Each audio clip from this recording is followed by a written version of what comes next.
Hi everyone, this is Balázs from RacingBrick. The set was revealed yesterday, and today I can already show you the full build. This is the LEGO Icons 11378 Douglas DC-3 Pan Am Airliner. Apparently, the Concorde and the shuttle carrier aircraft were successful in previous years, because LEGO now seems to continue this Icons aircraft series. This time we get a real classic, traveling back almost 100 years in aviation history. You can see the aircraft flying on the front of the box, along with a small stand that holds 4 minifigures. That's definitely something new for this series. The back of the box reveals the display stand, some photos of the features, and the dimensions of the build. Let's open the box. The set has 1903 pieces, the price is €220 or dollars, and it will be available from the 1st of April for LEGO insiders. For all details and local prices, please check the link below. Inside, we get 14 numbered bags and an envelope containing the hefty manual. Apparently, there are no stickers, which is always something you appreciate. The manual includes some historical background about Pan Am, then more details about the Douglas DC-3 itself, followed by a few words from the design team.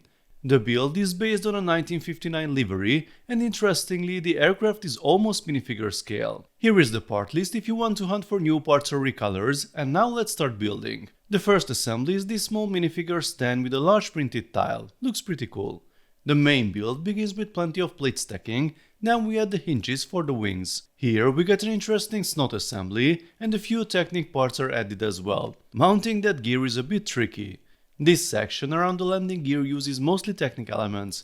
The landing gear mechanism itself becomes visible now, driven by a worm gear. This tube piece acts as a safety clutch, preventing the mechanism from being overloaded.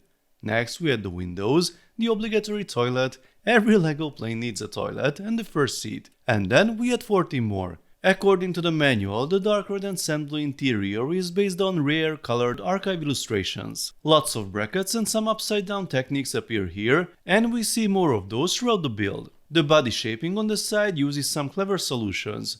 We also add the brick build blue stripe. One thing to watch out for when rotating the model during this stage are the seats. Honestly, it might have been better to add them a bit later. This section is quite tricky but very fun to build. Studs are facing in literally every direction. The part usage for the seats is also pretty clever. This element was originally designed as a tulip petal for the botanical set, but it fits perfectly here. With that, the nose section is complete. It connects to the main assembly using Technic pins. A larger side section locks everything firmly in place, and the printed windscreen completes the front. Nice printed tiles and lots of slopes form the upper section. Now is also a good time to adjust all the seats that might have shifted earlier. Here comes the removable roof section. It's designed to come off easily once you know where to grab it. Next we mount the landing gear. We have these Technic pieces with ball sockets acting as the attachment point, and once we add this gear we can test the mechanism immediately.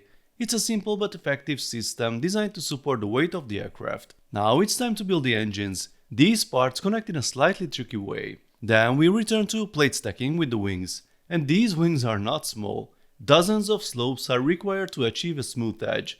The wingtip includes a clever trick to create the rounded shape. For the leading edge, we use a technique we have seen in other large LEGO aircraft builds. We fill the gaps almost seamlessly and attach the completed wing to the hinges. Oops, that assembly shouldn't be here apparently. We secure the wing with this Technic element, which the designers apparently call the bike valve, and that gives us a nicely angled and very sturdy wing. To avoid repetition, we quickly build the tail wheel, but then these similar horizontal stabilizers follow. After the second wing, we add some small details, hockey sticks, and then finish the engines. The propellers are brick built, which is an interesting choice. More interesting choices come. The vertical stabilizer uses printed tiles for decoration, it goes in place, and after a few final details, the aircraft is finished. The last item is the display stand. Nothing revolutionary here, apart from the angled structure being built sideways. A printed plug completes the look and we are done. Now let's return to the small stand we built earlier. Here are the 4 minifigures, featuring some very nice prints, including leg printing. With the accessories included, I think they look great. And here is the finished DC-3. It's quite impressive. It looks fantastic on the stand and the Pan Am color scheme really stands out. Overall, this is probably the best looking LEGO aircraft released recently. The landing gear mechanism works well, and of course you can also display the plane on the ground. Apart from the landing gear, there isn't much functionality to talk about. The propellers can spin, although this might be the weakest part of the build for me. The pieces behind the propellers are not fixed, and I don't think they are supposed to rotate. You can also remove the roof to peek inside. We get the passenger seats, the toilet and the small cockpit. Interestingly, based on overall size, the set is supposed to be almost minifigure scale, but the interior details are smaller. That's simply the limitation of the brick, because proper minifigure scale playsets require a completely different design approach. The model feels very sturdy and it is definitely swooshable. Just be careful around the small instrument pieces near the front and these two tiles that can fall off if you grab the aircraft here. Sets at this size are not easiest to display though. Here are the Boeing 747 and the Concorde, those weren't small either. My Boeing unfortunately had a small accident, so I can only show you how much shorter the DC-3 is. Interestingly though, the wingspan here is actually larger. Slightly easier to display perhaps, but still a challenge. Overall, I really like the look of the model. The Pan Am livery was a great choice. There were many possible liveries of course, but this one is iconic and also relatively straightforward to recreate with a single brick build blue stripe. The nose section has been criticized for the shaping. Personally, I like seeing existing LEGO elements used creatively, instead of designing completely new parts that might never be reused. The shaping isn't 100% accurate, but compared to the Boeing, I think it still looks more realistic. I also like the overall body shaping and details, especially the angled wings. Yes, there are quite a few visible studs, but this is LEGO after all. Some people won't like the blue gear sticking out, but you will rarely see it unless you hang the model from the ceiling. I'm definitely not an aviation expert, so I'm sure the community will spot additional details. My main gripe is the loose section inside the engine, and one small mistake, I'm pretty sure the flag on the right side of the vertical stabilizer should be inverted. That detail was handled correctly on the 747 by the way. From a building perspective, the experience feels well balanced. The Concorde had some incredibly complex technical internals, the shuttle carrier somewhat less, and here the landing gear mechanism is much more compact. I don't really mind that.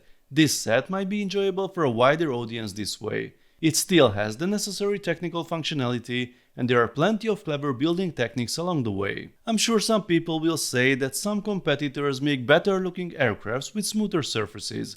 Personally, I still value a good building experience with clever techniques more than a simple build with a scale model look achieved with lots of specialized single-use parts. I'm not saying one approach is necessarily better than the other, but in my opinion they are trying to achieve different things, so direct comparisons are not always that meaningful.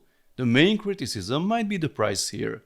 220 euros or dollars feels somewhat steep compared to the previous two sets. Piece count alone isn't the best comparison in this case. Weight might actually be a better indicator, but even with the exclusive minifigures included, I feel like this could have launched closer to 200. Interestingly, the other two sets haven't dropped much in price either. I've still seen them around 180 euros. Hopefully, this one will get some discount at retailers, because it really is a great looking set, enjoyable to build, and a true classic aircraft worthy of display. So folks, let me know what you think about the build and the design. What modding opportunities do you see? Let's talk about this in the comment section. If you enjoyed this video then please give it a thumbs up and don't forget to subscribe with notifications as more exciting LEGO videos are coming soon. See you next time, bye bye.